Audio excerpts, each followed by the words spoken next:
ये जो लद्दाख विभाजित हो गया था उसे बाज़गो के एक राजा ने फिर से एकत्रित किया। इस राजा ने अपना उपनाम नामग्याल रखा, जो कि आज भी कंटिन्यू है। लद्दाख में अब नामग्याल राजवंश का दौर आया। राजा ताशी नामग्याल, जिनका कार्यकाल 1555 से 1575 तक था, उन्होंने एशिया से अटैक करने वाली सेनाओं का खूब प्रतिरोध किया। 1616 से 1642 के दौर में नामग्याल डायनेस्टी के राजा थे सिंघे नामग्याल, जिन्हें लायन किंग का खिताब भी दिया जाता है। इन्होंने बहुत सारे पुनर्निर्माण के कार्य किए, जिसे रिस्टोरेशन वर्क कहते हैं। जो मोनेस्ट्रीज बलिस्तीन से आए मुस्लिम सैनिकों ने तोड़ दी थी, उन्हें ठीक किया। राजा सिंघे नामग्याल एक मजबूत सम्राट, एक बहुत ही अच्छे राजनेता और एक कुशल बिल्डर भी थे। उन्होंने ऐतिहासिक 9 मंजिली लेह पैलेस का उन्होंने लद्दाख में हॉर्स पोलो का भी प्रचार किया। अब जानते हैं कैसे आया लद्दाख में डोगरा राज। आगे जाके नामग्याल डायनेस्टी के राजा मुगलों से पराजित हो गए। उस समय जहांगीर और औरंगजेब ये मुगल रूलर्स थे। भारत में मुगल्स करीब 19वीं सेंचुरी तक रहे। उसके बाद मुगल्स का भी पतन शुरू हो गया और पंजाब और कश्मीर में सिख रूलर आए। जम्मू के डोगरा इलाके में राजपूत राजा गुलाब सिंह थे। 1834 में लद्दाख के राजा शिषपाल नामग्याल पर डोगरा राजा गुलाब सिंह के जनरल जोरावर सिंह ने हमला कर दिया और लद्दाख डोगरा के कंट्रोल में चला गया। 1841-42 में डोगरा टिबेटन वॉर हुआ। लद्दाख पर चाइना के अधिकृत तिब्बत ने हमला कर दिया। इस युद्ध के बाद लद्दाख को जम्मू कश्मीर के डोगरा स्टेट में मिला दिया गया। नामग्याल डायनेस्टी के राजा को स्टॉक में भेज दिया गया।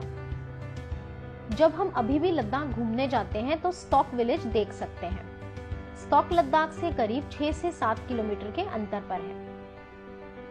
1845-46 में जम्मू और कश्मीर में हुआ सबसे पहला एंग्लो सिख वॉर।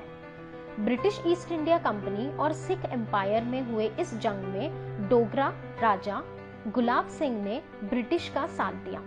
ब्रिटिश जीत गए और Jammu and Kashmir princely states बन गया।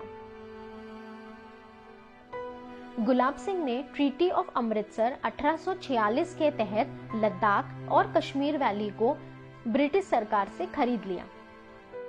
गुलाब सिंह ने ब्रिटिशर्स का साथ दिया था, इसीलिए ब्रिटिशर्स ने खुश होकर princely states of Jammu and Kashmir के राजा गुलाब सिंह को बना दिया।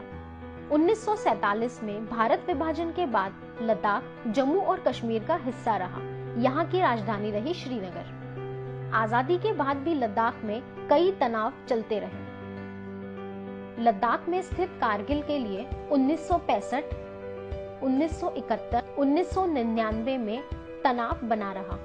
1949 में चीन ने नुब्रा और सिंकियांग के बीच की सीमा बंद कर दी। ये करीब 1000 साल से इंडिया और सेंट्रल एशिया के बीच में एक ट्रेड रूट था। 1962 में चीन ने अक्साई चीन पर कब्जा कर लिया और पाकिस्तान के साथ संयुक्त रूप में सिंग्याल और तिब्बत और काराकोरम राजमार्ग को जोड़ने वाली सड़क का निर्माण किया। 1950 में चीन ने तिब्बत पर आक्रमण किया और दलाई लामा सहित हजारों तिब्बतियों को भारत की शरण में आना पड़ा। उस समय से धीरे धीरे तिब्बती रिफ्यूजी बनकर लद्दाख लेह में आते गए। आज यहाँ पर तिब्बत से काफी रिफ्यूजी रह रहे हैं। पार्टीशन के बाद से ही लद्दाख को श्रीनगर से जम्मू एंड कश्मीर की स्टेट संभालती थी।